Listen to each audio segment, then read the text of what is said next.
Hello everyone! Nagluto tayo ng chicken adobo. Nilagyan ko pala ito ng chicken liver. Pagsama-samahin na natin lahat yung sangkap. Nilagyan ko na ng sibuyas, bawang, luya, ng laurel, buong paminta, patatas, bell pepper, sama-sama na lahat. Tapos i-mix ng konti.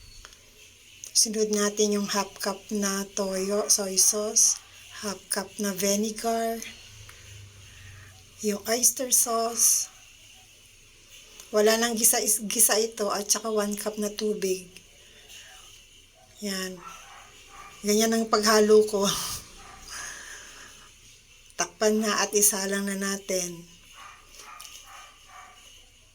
Baliin na medium heat lang siya para hindi agad matuyuan. Pag kumulo na, lagyan natin ng isang sachet ng tidbits, pineapple tidbits. Tapos hayaan natin uling kumulo hanggang lumambot. Yan, naluto na siya. Bali, naamoy ko na. Titikman na lang kung tama yung timpla.